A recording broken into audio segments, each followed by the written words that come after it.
이스라엘을 향한 하나님의 계획은요, 이스라엘에게 복을 주시는 거였습니다. 그런데 이 이스라엘에게 복을 주시기 위해서 하나님께서는 매우 독특한 방법을 쓰시는데, 그건 뭐냐면 사람들을 선택하십니다. 그리고 그 사람들을 이어가게 하시면서 결국 어떤 역사를 이루냐면 가나안 땅이라는 곳에 하나님의 나라를 완성하게 하십니다. 바로 그 나라가 이스라엘이었죠. 이스라엘은요, 그냥 어쩌다가 생겨진 나라, 좋은 환경 속에서 만들어진 이 세상에 존재하는 나라들과는 달랐습니다. 이 나라는요, 기본적으로 뭐가 독특했냐면 한 민족이 아니었습니다. 중단 잡족이 모여서 만들어진 나라였습니다. 또 두 번째는 뭐냐면요, 문명이 싹틔우기에 매우 어려운 조건들을 타고난 나라였습니다. 뭐냐면 이들은 중단 잡족으로 노예였다는 거예요. 그리고 노예였다면 보통 그곳에서 반란을 일으키거나 그 옆에 가거나 그 근처의 나라를 만드는 것이 보통 보편적인 세계 역사입니다. 근데 놀라운 건 뭐냐면 이스라엘은 아주 멀리 떨어진 가나안이라는 곳, 큰 강도 존재하지 않고 어마어마한 자연 환경도 갖고 있지 않은 광야가 대부분인 그 척박한 땅에서 나라를 만든 매우 독특한 특징들을 갖고 있습니다. 그래서 이들은 자연 발생적으로 인구가 증가하면서 강대해진 어떤 규칙을 따른 것이 아니기 때문에 이들이 나라를 만들기까지는 한 가지 반드시 필요했던 것이 있었는데, 그게 뭐냐면 하나님의 초자연적인 역사들이었습니다. 출애굽의 모든 과정들도 초자연적인 역사였고요. 그리고 광야의 40년 동안도 하나님의 놀라운 역사였습니다. 그리고 심지어 나라가 완성되고 왕이 세워지고 나라가 부강해지는 때까지 하나님의 역사와 하나님의 손길이 없이는 절대적으로 불가능했던 나라가 바로 이스라엘이라는 나라고, 그 이스라엘은 모든 나라들이 부러워할 만큼 강하여지고 멋지게 나라가 확장되어지고 하나님의 뜻을 이루는 것처럼 보입니다. 그런데 그 영광은 길게 가지 않았고 오히려 그 다음서부터 이들은 죄로 인한 대가들을 많이 치러야만 했던 거죠. 그리고 역사는 시간들을 흘러서 오늘 본문의 배경으로 나오는 이스라엘이라는 곳이 존재하게 되는데, 이 본문 속에는 이스라엘이라는 나라가 이미 사라진 지 오래였었습니다. 왜냐하면 지금 이 땅을 점령하고 있는 건 로마입니다. 로마가 이스라엘의 원래 나라가 있었던 모든 땅들을 점령해 버렸고, 이 로마를 좋아하는, 로마의 뇌물을 갖다 바치는, 또 그 로마에 복종하는 자들이 왕이 되어서 나라를 나누어서 쪼개 갖고 있었습니다. 근데 지금만이 문제가 아니었습니다. 이스라엘은 실제 나라가 멸망하기 전서부터 멸망한 후에 매우 긴 시간, 오늘 로마의 지배에 이르기까지 너무 큰 고통을 견뎌야만 했습니다. 성전이 무너지고 백성들이 죽어나가고 나라가 없어지고 수많은 대가와 고통들을 겪어야만 했습니다. 그리고 고통은요, 오늘도 계속 이어지고 있었습니다. 왜냐하면 로마는 이스라엘에게 많은 세금을 요구했습니다. 로마는 이스라엘에게 자신의 속국이 되어주기를 바랬고, 로마는 이스라엘이라는 민족을 막 없애기 위해서 엄청 많이 노력했기 때문입니다. 그 가운데 핍박이 있었고, 그 가운데 어려움이 있었고, 그 가운데 고통이 있었던 거죠. 그런데 여기에 굉장한 반전 하나가 있었습니다. 그건 뭐냐면 이렇게 억압을 당하고 있는 유대인들, 이렇게 억압을 당하고 있는 이스라엘 사람들에게는 이게 끝이 아니라는 소망 하나가 있었다는 거예요. 그 소망은 뭐냐면 세 글자인데 맞춰보실 분 계시겠습니까? 이 소망은 딱 세 글자로 표현될 수 있습니다. 뭘까요? 맞습니다. 메시아입니다. 메시아가 올 거야. 메시아는 뭐냐면, 아주 쉽게 얘기해서 뭐냐면 다윗 왕과 같은 영웅이 우리에게 올 거야. 그래서 그 다윗 왕과 같은 자들은 우리가 원래 누려야 했던 이스라엘을 누리게 해줄 거야.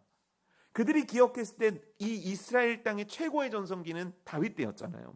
그래서 다윗과 같은 왕이 오고 로마로부터 우리를 해방시킬 뿐만 아니라, 아니 로마보다 더 위대한 나라를 만들 거야라는 소망을 갖고 있었다는 거예요. 근데 그 소망은요, 매우 근거 있는 소망이었습니다. 왜냐하면 메시아라는 이야기를 처음 끄집어낸 것이 바로 성경이기 때문입니다. 하나님께서 메시아를 보내시겠다고 구약에서 약속하셨기 때문이에요. 그래서 오늘 핍박을 당하지만, 오늘 어렵지만, 오늘 고난을 당하지만, 오늘 비록 내가 로마 군인의 발에 밟히지만 이들의 마음속에는 곧 메시아가 오실 거야 라는 큰 소망이 자리 잡고 있다는 거예요. 그래서 그들은 그 고통의 세월 동안 하나님을 놓지 않을 수 있었고 하나님을 믿는 신앙을 지켜갈 수 있었다는 거예요. 그런데 매우 아이러니한 장면이 오늘 펼쳐지는 겁니다. 그게 뭐냐면 그 메시아가 왔다는 거예요. 그 메시아가 왔는데 중요한 건 뭐냐면 그 어떤 이스라엘 백성들도 그 어떤 유대인들도 이 메시아를 맞이하지 못했다는 겁니다. 그럼 여기는 굉장히 문제가 생깁니다. 뭐냐면 메시아가 어느 날 갑자기 왔으니까 몰랐잖아요. 어느 날 메시아가 갑자기 오는데 내가 어떻게 알겠습니까? 그럼 우리는 이런 변명을 낼 수 있다는 거예요. 아니 내가 어떻게 알았습니까? 내가 살다 보니까 놓칠 수도 있는 거 아닙니까? 근데 하나님이 미리 말씀을 안 하시고 우리들에게 행하시는 일들이 지구에 한 개라도 존재한다고 생각하십니까? 이 세상에 벌어지는 모든 일들은 하나님께서 말씀하신 그 말씀에서 벗어나는 게 없습니다. 그리고 하나님의 말씀은 언제나 미리 얘기하십니다. 먼저 얘기하신다고요. 그래서 오늘 본문을 조금 더 이따가 세밀하게 살피겠지만 놀랍게도 예수님이 메시아라는 예수님이 어디로 올지 어떻게 올지 어떤 모습으로 올지에 대해서 사람들은 매우 잘 알고 있었습니다. 그런데 왜 이들은 맞이하지 못했을까요? 왜 이들은 예수님을 온전히 메시아요 왕이요 그 어려움 가운데 그토록 그렇게 열망했는데 그렇게 소망했는데 왜 이들은 예수님을 제대로 맞이하는 자로서의 역할을 감당하지 못했을까요? 이거 참 아이러니하지 않습니까? 근데 전혀 아이러니하지 않습니다. 왜냐하면 이 모습은 오늘 우리들의 신앙생활과 굉장히 밀접하기 때문입니다. 그거에 대해서 이제 말씀을 좀 나눠보고자 합니다. 자, 우리는 기도합니다. 여러분 기도하시죠? 기도 다 안 하고 하긴 기도하십니까? 기도를 하면 하나님이 응답해 주십니까? 좀 소리가 작아지죠? 그렇죠? 그러면 그 응답이 여러분 마음에 듭니까? 그러니까 이 대답을 못하는 거는 둘 중에 하나입니다. 뭐냐면 응답을 안 받아봤다. 대답하기 싫다. 아마 두 개가 6대 4 정도 되는 것 같습니다. 응답을 못 받았다가 6이고 뭐 그딴 걸 묻느냐라는 어떤 반항 섞인 그 반응이 여러분들의 반응인 것 같습니다. 그래서 저는 참 행복합니다. 왜냐하면 전 감기가 들 수 없는 것 같아요.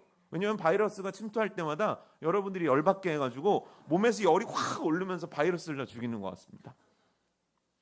기도를 하면 응답을 받는다고 우리는 알고 있습니다. 근데 실제요 응답은 잘 오지 않습니다. 응답은 나에게 내가 원하는 방법과 내가 원하는 때에 제대로 오지 않습니다. 그들은 메시아가 오기를 기도했습니다. 근데 그들은 메시아를 맞이하지 못합니다. 우리는 뭔가 메시아와 같은 기도 제목을 갖고 하나님 앞에 기도합니다. 하지만 우리는 하나님의 기도에 응답받고 그 응답을 맞이하지 못합니다. 그 이유는 뭐냐면 우리에게는 우리의 때가 있기 때문입니다. 기도 응답이 여러분 언제 됐으면 좋겠습니까? 자, 이스라엘 백성들입니다. 광야를 걷고 있습니다. 벌써 물을 한참 못 마셨습니다. 그런데 이들이 가는 곳이 평원이라는 뜻을 갖고 있는 지역입니다. 그래서 거기는 원래 물이 콸콸 넘쳐 흐르는 곳이어야 됩니다. 그런데 이스라엘 백성들이 딱 도착을 했습니다. 물이 없습니다. 이스라엘 백성들은요 열심히 출애굽을 합니다. 그런데요 갑자기 하나님께서 어느 곳에 가게 하시는데 뒤에서는 애국군이 쫓아오고 앞에는 홍해바다입니다. 항상 이런 식입니다. 항상 이런 식입니다. 신앙생활은 항상 이런 식입니다. 뭐냐면 우리가 바라는 건 뭐냐면 우리가 도착했을 때쯤에 길들이 닦여 있어야 됩니다. 홍해바다가 막 갈라지고 있어야 됩니다. 그래서 걸으면서 감사합니다 하고 가야 됩니다. 우리가 도착할 때쯤에는 광야라 할지라도 물이 솟구쳐서 강이 만들어져야 됩니다. 이게 우리가 원하는 기도 응답의 때입니다. 하지만 하나님은요 너무 늦게 응답하십니다. 하나님은요 너무 더디게 응답하십니다. 그래서 우리와 맞지 않습니다. 뭐냐면 우리는 기도하면서도 우리의 때가 있다는 거예요. 내 생각의 때가 있다는 거죠. 기도를 하면서 우린 배운 게 많으니까 이렇게 기도합니다. 하나님의 뜻이 이루어지기를 바랍니다. 그런데 하나님의 뜻이 언제 이루어지기를 바랍니까? 내 때에 이루어지길 바랍니다. 하나님의 때를 기다릴 수 없습니다. 하나님의 때에 대한 것도 알지 못합니다. 하나님의 때를 바라볼 만한 믿음도 없습니다. 하지만 급하니까 응답은 받아야겠습니다. 그러니까 나한테 빨리빨리 보내주세요 그러는데 빨리빨리가 아니에요. 늦게인 것 같아요. 더디인 것 같아요. 안 오는 것 같아요. 이게 지금 이스라엘 백성들이 갖고 있었던 때에 관련한 문제입니다. 우리가 기도할 때 더디 응답되는 것 때문에 답답하고 내 때에 맞게 응답이 와야 되는데 이스라엘도 마찬가지입니다. 내가 고난당할 때 딱 나타났었어야 돼요. 지금 내가 원할 때 딱 나타나야만 합니다. 또는 지금은 내가 원할 때가 아니니까 조금 늦게 나타나야 됩니다. 항상 이런 식입니다. 하나님의 때와 나의 때가 맞지 않는 문제가 있다는 거죠. 두 번째 문제는 뭐냐면 방식의 문제입니다. 하나님의 뜻은요, 하나님의 방식대로 이루어집니다. 이스라엘 백성들은요, 홍해가 갈라지는 걸 원하지 않았습니다. 홍해가 갈라지는 방법을 원한 건 하나님입니다. 이들은 무탈하게 그 모든 과정들을 빨리 가서 가나안 땅에 정착해서 농사 짓고 잘 먹고 잘 사는 겁니다. 그런데 하나님은요, 꼭 홍해를 가르십니다. 왜죠? 하나님은요, 하나님이 응답하시고 싶은 때 하나님이 응답하시고 싶은 방법으로 일하시는 분이기 때문입니다. 이게 나와 맞지 않는 거예요. 이게 이스라엘과 맞지 않는 겁니다. 만약 메시아가 온다 그러면 왕궁에서 와야 됩니다. 화려하게 와야 됩니다. 그들이 원하듯 로마를 제패할 어마어마한 외모와 어마어마한 어떤 모습을 갖고 와야 됩니다. 그런데 어느 날 베들레헴 마구간에서 태어났다 그러면 이게 모든 유대인들이 왕으로 태어나는 예수 그리스도를 그렸던 그 모습이겠습니까? 그렇지 않죠. 내가 원하는 방법이어야 됩니다. 그래서 이 내가 원하는 방법이 언제 가장 그 성도들 사이에서 강하게 드러내냐면 안 믿는 남편이 있는 거예요. 그리고 교회를 데리고 옵니다. 그럼 뭐를 원합니까? 그날 그 남편의 눈에 십자가가 보이길 원하는 거죠. 막 불십자가가 있거나 막 하나님께서 음성으로 막 하거나 그러면서 그 방법이 안 되니까 나는 어떻게 합니까? 낙담합니다. 이건 청년들이나 학생들에게도 많이 등장하는 겁니다. 내가 원하는 방법이 있습니다. 내가 원하는 선곡의 방식이 있습니다. 이번 시험 대박 나야 됩니다. 그래서 하나님 앞에 기도하는 거예요. 하나님, 기적을 만드시는 하나님이시여, 내 수능 점수를 100점이나 올려주옵소서. 근데 100점이 떨어집니다. 그러면 어떻게 하냐면 하나님이 안 해준 겁니다. 하나님이 없는 겁니다. 그러니 하나님을 믿을 필요 없는 겁니다. 제가 너무 재밌게 보는 게 뭐냐면 뭔가 시험 전이라든지 뭔가 이루고 싶은 게 있으면 청년들도요, 기도 바짝 합니다. 근데 그 일이 끝나고 나서 기도를 바짝 하는 애를 본 적이 없습니다. 청년들이 이제 기도 제목을 보내준단 말이에요. 그럼 제가 이제 기도해 줄게라고 한단 말이에요. 그럼 급한 일이 있으면 막 새벽에 여기가 막 찹니다. 근데 그 다음날 안 보입니다. 급한 일 끝나면 빠이빠이입니다.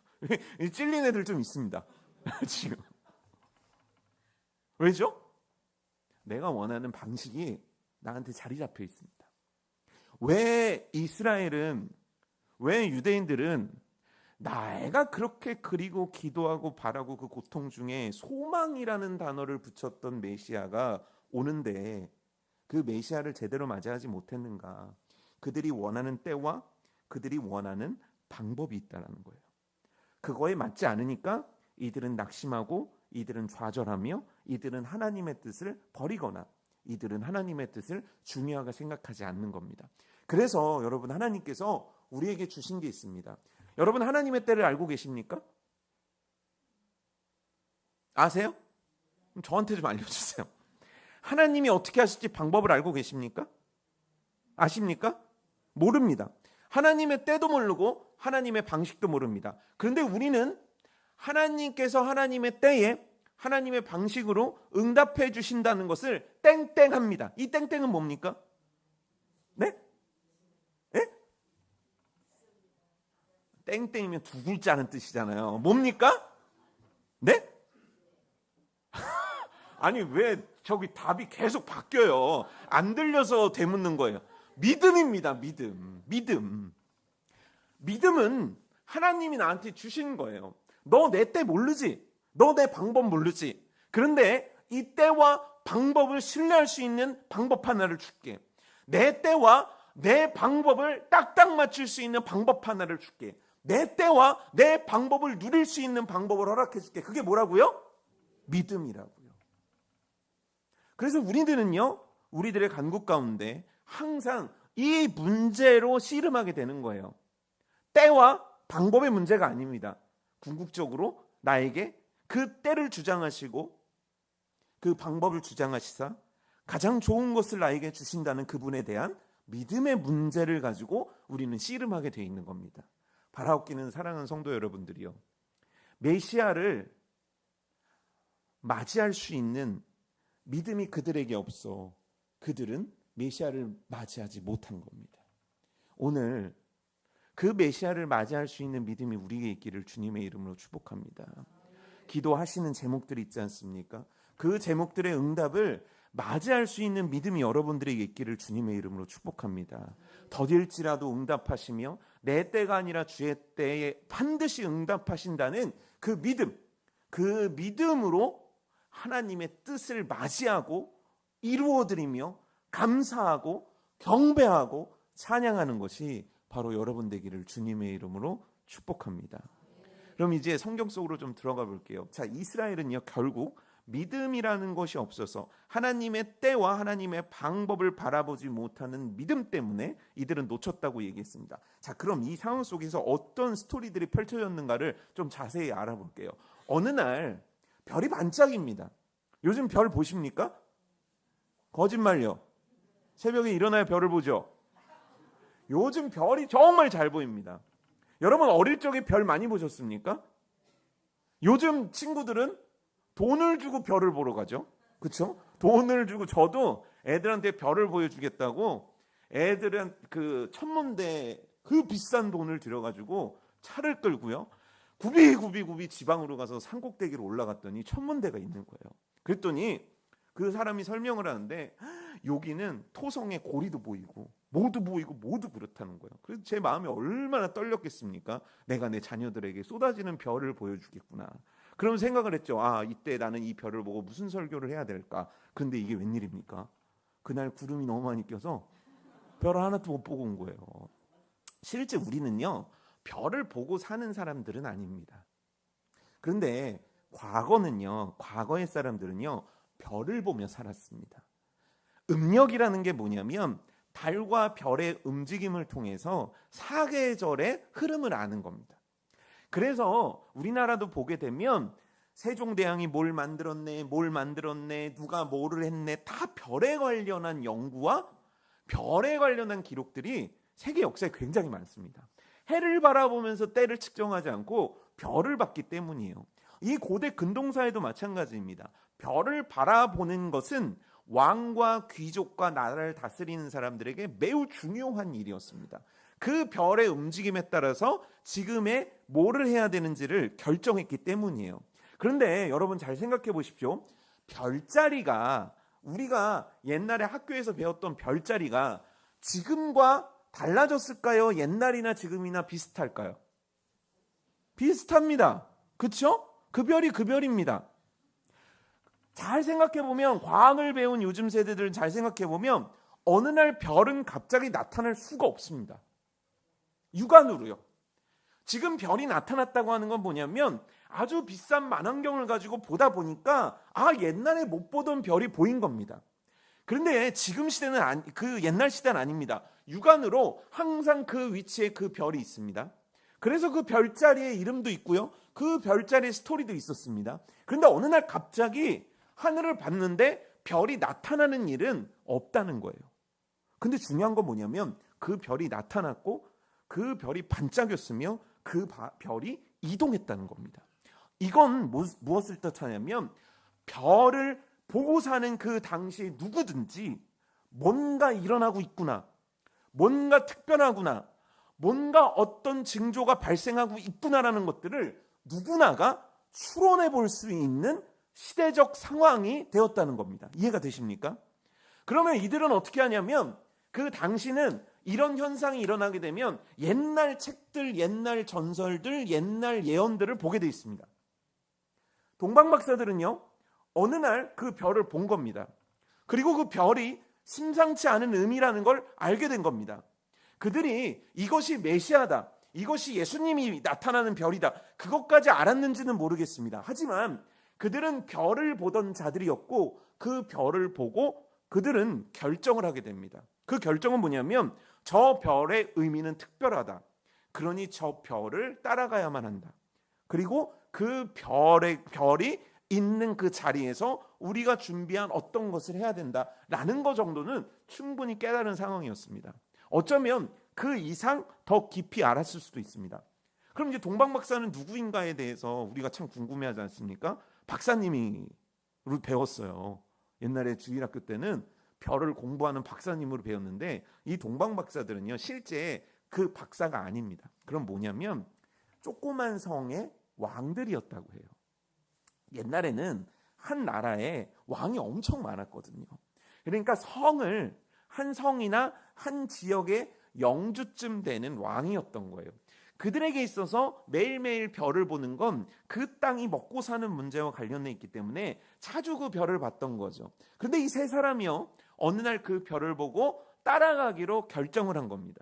그리고 놀랍게도요 별은 그들의 발걸음을 쭉 인도해서 어디에 머물렀냐면 예루살렘이라는 곳에 도착하게 됩니다. 자, 예루살렘은 어떤 곳입니까? 질문이 어렵죠? 뭘 가봤어야 예루살렘에 대해서 알 거 아닙니까? 예루살렘은요 유대인 그들, 성전 그들, 지도자들 그들이 있던 곳이었고 당시에 예루살렘 성은 헤롯 왕이라는 아주 나이가 많은 그 왕이 다스리던 땅이었습니다. 그래서 이 동방박사들은 왕을 아련한 거예요. 왜냐하면 이들도 왕이니까요. 전 옛날서부터 성경 말씀 그게 너무 궁금했어요. 아니 동방박사가 어떻게 왕을 만나러 갈까? 왕이 한가했나? 그게 아니라 그들도 왕이었기 때문에 왕인 헤롯을 만나러 갈 수 있었던 거예요. 그래 놓고서는 만났는데 헤롯 왕은 이들이 왜 나를 만나려고 했을까에 대해서 궁금해하지 않았겠습니까? 그냥 왔으니까 인사 정도 하나 보다라고 했는데 이들이 질문 하나를 쑥 던집니다. 그 질문이 뭐냐면 유대인의 왕으로 태어나신 분이 어디 계십니까? 유대인의 왕으로 태어나신 분이라고 질문한 걸로 봐서 이들은 지금 예수님이 태어나실 예언과 스토리를 상당히 알고 있었던 것 같아요. 근데 이들의 질문이 이겁니다. 유대인의 왕으로 태어나실 분이 어디 계십니까? 이 사람들은 여기 별이 멈췄으니까 어떻게 생각했냐면 여기에 예수님이 태어났구나라고 생각했던 거예요. 그래서 그분께 우리가 지금 경배드리러 왔습니다라는 얘기를 헤롯 왕한테 한 겁니다. 근데 중요한 건 뭐냐면 헤롯 왕은 지금 별이 반짝이는 것도 몰라요. 그리고 지금 헤롯 왕이 꽂힌 단어는 뭐냐면 왕이라는 단어예요. 이 헤롯이라는 자가 얼마나 포악하고 이 권력에 대한 욕심이 많았는지 자기의 가족들도 서슴없이 죽일 정도로 욕심 많던 왕이었다는 거예요. 그런데 이 왕이요 다른 단어들은 괜찮은데 왕이라는 단어에 확 정신이 돈 겁니다. 무슨 왕이라고 그랬어요? 유대인의 왕이라고 그랬거든요. 엄격하게 헤롯은 유대인의 왕까지는 안 갔거든요. 근데 유대인의 왕이라고 하니까 덜썩 겁이 난 겁니다. 왜냐하면 헤롯도 메시아가 도래할 거라는 것에 대한 생각을 갖고 있었기 때문이에요. 그걸 알고 있었기 때문입니다. 그래서 당장 했던 게 뭐냐면 서기관들과 성경을 연구하는 자들을 집합을 시킵니다. 그리고 그들에게 물어봅니다. 야, 메시아 어디서 태어나냐? 질문합니다. 그런데 놀라운 정답이 나옵니다. 뭐냐면 이들이 이구동성으로 얘기하는 겁니다. 어디라고 얘기했을까요? 네? 베들레헴. 베들레헴에서 난다고 그러는 거예요. 그게 어디 있습니까? 그게 어디 있습니까? 베들레헴이란 거 어떻게 하는 겁니까? 성경 말씀이 있거든요. 구약에 예언되어 있거든요. 여러분 제가 뭘 질문할 때 너무 겁을 내지 마십시오. 제가 몇 장 몇 절 뭐 이런 거 안 물어봅니다. 저는 그냥 여러분들에게 딱 맞는 어린이집 정도 수준에 맞는 질문만을 드리는 겁니다. 그러니까 너무 막 대답하면서 이렇게 하시지 마십시오. 그냥 제가 그렇다고 하고 왜 그것도 모르냐고 그러지 않습니다. 그러니까 우리가 그냥 이게 토킹 어바웃 하면서 즐겁게 말씀을 듣자는 거지 제가 막 여러분들을 막 어떻게 하겠다는 건 아니거든요. 베들레헴에서 난다는 거를 성경학자들은 너무 잘 알고 있었다는 거예요. 그러면 이거를 아는 헤롯 왕은 다음에 어떤 행동을 해야 될까요? 이거를 알게 된 성경학자들은 이제 어떻게 해야만 할까요? 근데 중요한 건 뭐냐면요. 이 동방박사들이 유대인의 왕이 태어나신 곳이 어디입니까? 라고 물어봤고 어디입니까? 라고 물어봤다는 건 언제 태어났다? 이게 무슨 뜻이냐면 이미 태어났다라는 것도 동방박사들은 그렇게 생각하고 왔다는 거예요. 그러니까 뭐냐면 이 말들과 베들레헴을 연장시키면 뭐냐면 예수께서 메시아가 베들레헴에 태어났다. 지금 현재 태어나진 않으셨지만 이곳에 예루살렘에 있는 헤롯 왕과 유대인들은 그렇게 이해를 할 수 있었다는 거예요. 이해가 되십니까? 이미 태어났고 그곳이 베들레헴이라는 거예요. 그래서 성경은 이 현상에 대해서 어떻게 설명을 하고 있냐면 온 지역이 소동하게 되었다라고 표현합니다. 온 지역이 소동하게 되었다는 건 소문이 났다는 겁니까? 안 났다는 겁니까? 소문이 났다는 거예요. 온 지역이 예루살렘을 넘어서서 정말 온 지역일 수도 있습니다. 그런데 중요한 건 뭐냐면 이 소동이라는 단어입니다. 왜 소문이라고 안 했을까요? 왜 온 지역에 기쁨의 소식이 퍼졌다고 안 하고 성경은 소동이라는 글자를 갖고 왔을까요? 이건 소동이 일어날 일이 아니잖아요. 아까도 얘기했지만 오실 메시아를 그토록 바랬던 이들입니다. 로마를 제패할 다윗 왕이 다시 오기를 바랬던 게 이들입니다. 그런데 언제가 항상 몰랐었는데 언제를 물고 온 동방박사들에 의해서 이들은 알게 되었다는 거예요. 베들레헴에 지금 메시아가 태어났다. 그런데 왜 이게 소동이라는 단어로 성경은 표현했냐는 거예요. 이 소동의 원래 의미는 뭐냐면 무섭게 하다는 뜻이에요. 예수님이 오셨는데 메시아가 왔는데 이들은 지금 무서워했다는 겁니다. 두려워했다는 겁니다. 공포에 사로잡혔다는 겁니다. 그래서 그것들로 인해 발발 떨었다는 겁니다. 누구도 반겨하거나 누구도 행복해하거나 누구도 지금 기뻐하지 않고 있다는 겁니다. 왜일까요? 내가 원하는 때가 아니거든요. 지금 헤롯은 지금 예수님이 오면 안 돼요. 내가 죽으면 와야 돼요. 지금 종교지도자들도 예수님이 지금 오면 안 됩니다. 왜냐하면 만약 오셨다가 우리가 지금 제패하고 있는 것을 우리가 지금 누리고 있는 부를 다 뺏어가면 안 되니까요. 이스라엘 백성 누구도 그렇게 말로는 고대한다고 하고 나는 믿는다라고 얘기했지만 진짜 예수님이 지금 오면 안 되는 거예요. 이때는 안 되는 거예요. 나중에 오셔야 되는 거예요. 나중에. 언제요? 어쨌건 지금 말고요. 나중에요. 요한복음은 그래서 무서운 표현을 쓰지 않습니까? 예수님을 빛으로 표현하면서 빛이 어두움에 비쳤다는 거예요. 근데 어두움이 깨닫지 못했다는 거예요. 그래서 어떡합니까? 어둠이 깨닫지도 못했고 자기의 죄가 드러날까 봐 더 어둠 속으로 가고 그래서 결국 빛을 죽여버리는 거 아닙니까? 이들은 그렇게 기대했던 메시아에 대한 구체적인 때와 장소에 대한 정보를 얻게 됩니다. 하지만 이들이 보인 반응은 소동입니다. 무서워 떠는 겁니다. 내 죄가 드러날까? 내가 구원받지 못할까? 내가 가진 것을 잃어버릴까? 내 인생 망할까? 정말 그 메시아가 지고 오면 내 인생은 다 사라져버리는데 이들은 공포에 사로잡혔다는 겁니다. 그런데 이때 유일하게 다른 반응을 보인 자들이 있습니다. 그들은 누굴까요? 동방박사들입니다. 동방박사들은 다른 반응을 보입니다. 그들은요 뭐라고 얘기하냐면 가서 아기 예수께 향했다고 나옵니다. 일어나서 가서 아기 예수가 있는 곳을 향해서 또 떠났다고 얘기하는 거예요. 별이 멈추는 그곳까지 그들은 또 갔다는 거예요.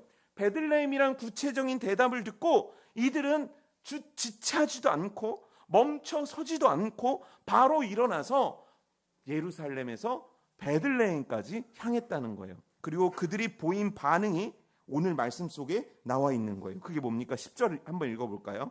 시작. 자, 보십시오. 크게 두려워했던 그들과 다른 반응을 보입니다. 그 표현이 뭡니까? 매우 크게 기뻐하더라.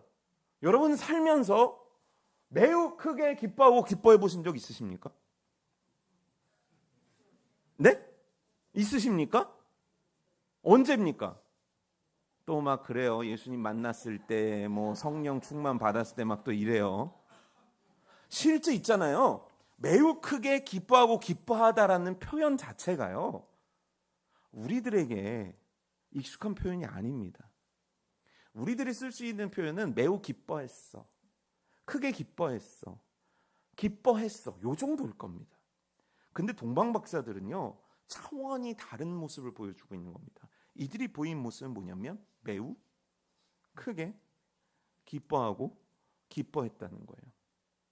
기쁨이라는 단어를 더 그것보다 큰 어떤 감정을 나타낼 수 있는 단어가 있다면 그걸 썼을 겁니다. 최상급의 기쁨을 이들은 나타냈다는 겁니다. 왜일까요? 왜일까요? 바로 메시아를 맞이했기 때문입니다. 바로 나의 사랑하는 예수 그리스도를 만났기 때문입니다.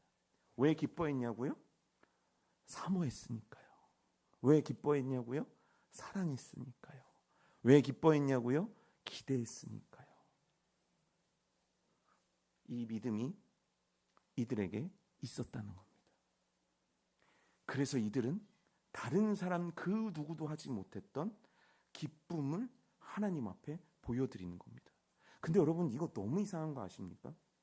예수님께서 태어나신 날, 그날 예수님께 경배했다, 예수님을 기뻐했다, 예수님을 찬양했다, 이거 누가 있는 줄 아십니까? 동방박사들은요, 이방인들입니다. 유대인들에게 이방인은 누군지 아십니까? 지옥 갈 자들입니다. 지금 동방박사들이 탁월했다는 얘기를 하고 있는 게 아닙니다. 하나님께서 왜 유대인들을 쓰시지 않았냐는 겁니다. 왜 하나님께서는 그 똑똑한 종교 지도자를 쓰시지 않고 그들이 무시하고 그들이 지옥과 마땅하다고 하는 동방박사들을 쓰고 계시냐는 거예요. 무서운 말씀입니다. 요한계시록 2장 5절 말씀입니다. 그러므로 어디서 떨어졌는지를 생각하고 회개하여 처음 행위를 가지라. 만일 그리하지 아니하고 회개하지 아니하면 내가 내게 가서 내 촛대를 그 자리에서 옮기리라. 이 말씀이 뭡니까? 에베소 교회에 하신 말씀입니다. 에베소 교회는요, 이단과 싸워 이겨낸 교회입니다. 에베소 교회는요, 누가 봐도 모범적인 교회였습니다. 근데 하나님은 너에게 준 촛대로 옮기시겠다고 경고합니다. 그 이유가 뭘까요? 그들이 사랑하지 않기 때문입니다. 우리는 신앙생활하다 보면 사랑하지 않을 수도 있다고 생각합니다. 내가 힘든 세상을 살다 보니까 예수님을 그렇게 사랑하지 않을 수도 있다라고 생각합니다. 그리고 사랑이란 기억을 과거에서 찾는 것에 익숙합니다. 내가 10년 전에, 내가 20년 전에, 내가 청년 시절에 그때 하나님 참 사랑했어. 사랑을 추억으로 둡니다. 사랑을 기억으로 둡니다. 에베소 교회가 그랬던 거예요. 사랑을 기억으로 둡니다. 사랑을 추억으로 둡니다. 사랑을 과거에 씹는 오징어로 내비둡니다. 그런데 하나님은 뭐라고 얘기하시냐면 너 오늘 사랑하냐고 물어보시는 거예요. 너 오늘 사랑하냐? 너 오늘 예수님을 사랑하니? 너 다시 오실 메시아를 너 고대하며 사랑하고 있니? 이 요한계시록은요, 지금 우리가 읽고 오늘 나눴던 말씀과 별 차이를 갖고 있지 않습니다. 왜냐하면 그때는 오실 메시아를 기대하고 있었거든요. 그런데 그건 요한계시록도 마찬가지입니다. 또 똑같이 종말 때 오실 메시아를 기다려야 되는 에베소 교회의 자세에 대해서 하나님은 지적하고 계신 겁니다. 동방박사들은요, 왜 크게 기뻐했냐고요? 나의 예수님을 사랑했기 때문입니다. 에베소 교회는 왜 촛대를 옮기냐고요? 나의 예수님을, 오실 예수님을 더 이상 사랑하고 있지 않기 때문입니다. 그럼 뭐만 남았냐면 껍데기와 형식만 남았습니다. 교회를 어쩔 수 없어 나오는 겁니다. 예수님을 어쩔 수 없어 믿는다고 얘기하는 겁니다. 하나님 앞에 하는 봉사를 어쩔 수 없어서 하는 겁니다. 이게 예수님이 오실 때 유대인들이 보였던 모습입니다. 이게 오실 메시아를 고대하는 에베소 교회가 보여주고 있는 모습입니다. 여러분들은 어떠십니까? 예수님을 사랑하십니까? 예수님을 정말 사랑하십니까? 그렇지 않다라는 증거들이 그런데 너무 많습니다. 오늘 동방박사들은요, 너무 사랑해서 너무 크게 기뻐하면서 예수님께로 나오는 거예요. 근데 여러분, 우리들의 성탄절은 어떻습니까? 우리끼리 얘기해 봅시다. 제가 풀리지 않는 신비 하나가 있어요. 이 원래대로라고 하면은 12월 25일 날 예배를 1부 예배, 2부 예배를 따로따로 드려야 됩니다. 계산적으로 하게 되면 주일학교 아이들도 25일날 11시 예배에 와야 돼요. 청년들도 와야 됩니다. 로뎀도 와야 됩니다. 어른들 다 와야 됩니다. 그러면 교회가 꽉 차야 됩니까? 비어야 됩니까? 꽉 찰 것 모자라서 엘레보라고 카페하고 꽉 차야 정상입니다. 자, 12월 25일에 와보신 분들 얘기해 보십시오. 빈자리 많습니까? 없습니까? 다 어디 간 겁니까? 심각하지 않습니까? 여러분 부모님 생일이신 때 놀러 갑니까? 엄마 그냥 생일 퉁치고 나 해외 갈게. 그럼 여러분 마음 어떻습니까? 괜찮습니까? 이제 세호가 결혼하는데 정영신 집사님의 그 생일이에요. 근데 며느리가 생일날 해외여행을 가버린 거예요. 그럼 집사님 우리끼리니까 에? 가라. 그래 가라. LRC 가라죠. 아니 생각을 해보십시오. 여러분 생일도 챙기지 않습니까? 여러분들이 그렇게 사랑하는 자녀들 생일 챙기지 않습니까? 그날 행여나 미역국 못 먹이면 그 엄마로서 막 아파하면서 괴로워하지 않습니까? 그런데 25일은 껍데기예요. 완전 껍데기가 됐습니다. 제가 주일학교 때, 또 제가 학생 때, 제가 청년 때만 해도 그래도 24일은 교회로 모였습니다. 지금은요, 안 됩니다. 안 오거든요. 24일날 교회 안 옵니다.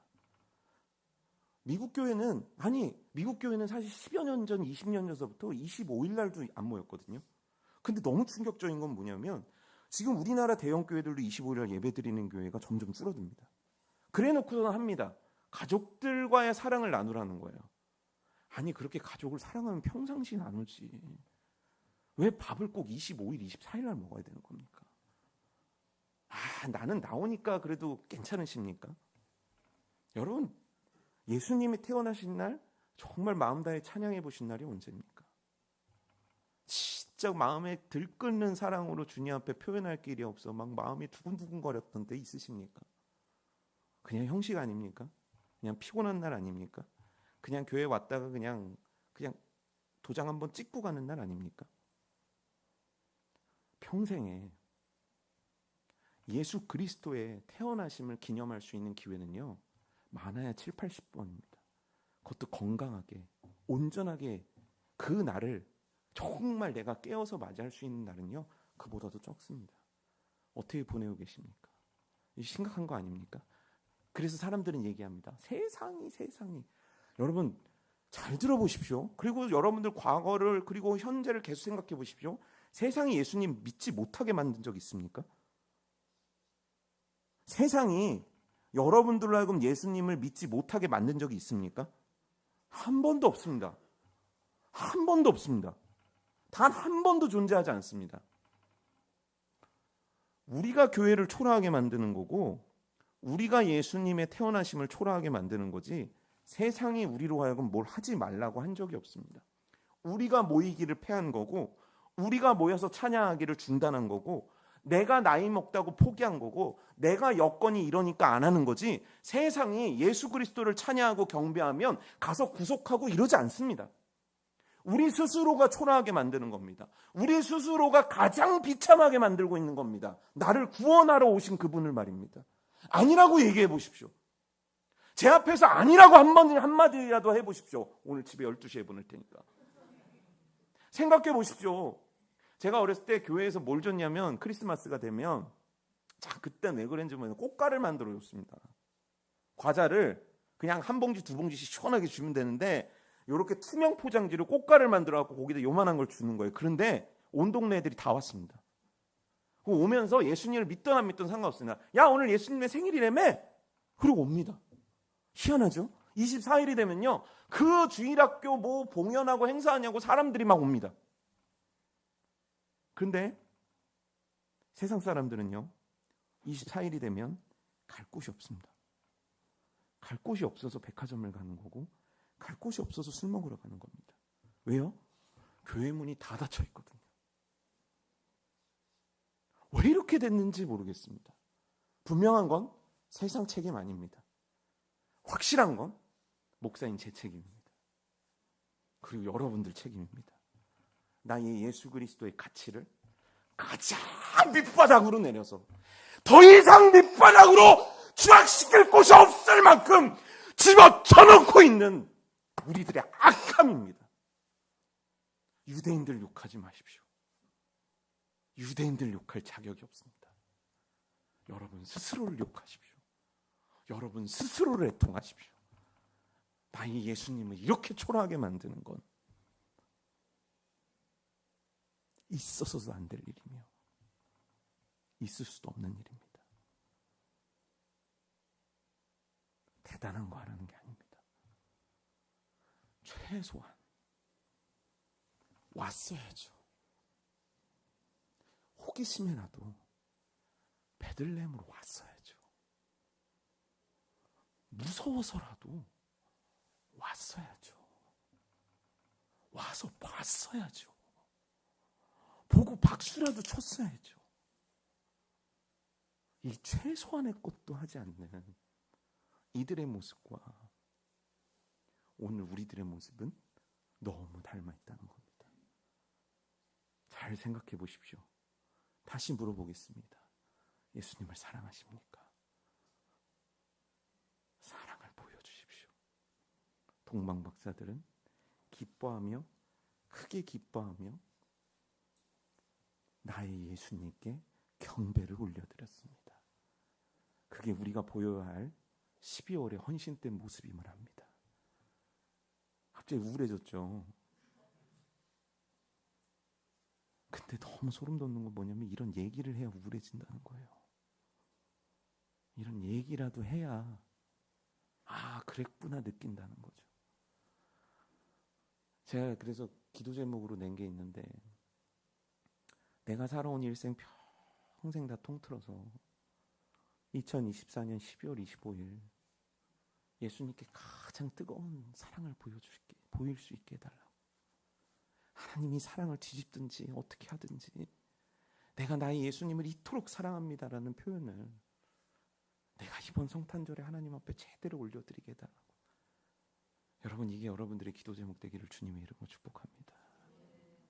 동방 박사들은요 또 우리들에게 보여준 모습이 있습니다. 그건 뭐냐면요 이들이요 계속 품에 안고 가던 게 있었다는 거예요. 그 긴 여정 동안 처음부터 출발할 때부터 준비해 갖고 온 게 있었습니다. 뭘까요? 세 가지입니다. 왜 두 개로 끝나죠? 세 가지입니다. 첫 번째 뭐라고요? 그 다음에요. 뭐냐? 목사님 이게 뭐예요?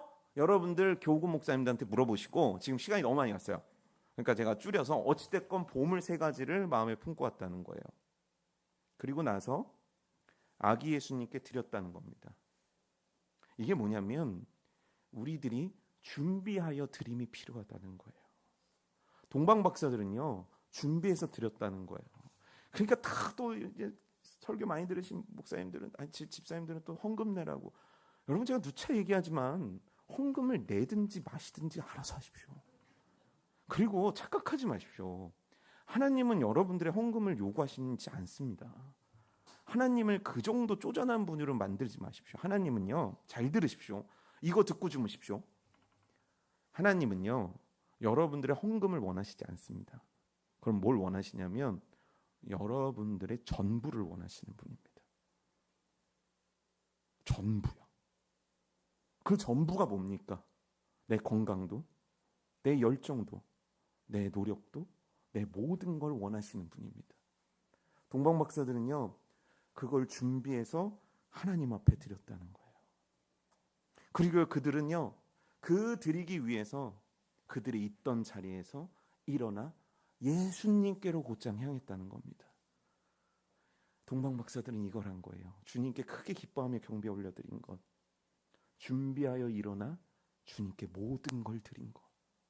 여러분 우리들의 신앙이 이번 12월 25일이라는 우리 기독교가 예수 그리스도께서 태어났다고 정하여 지키는 그날, 이렇게 주님을 동방박사처럼 섬기는 자들 되기를 주님의 이름으로 축복합니다.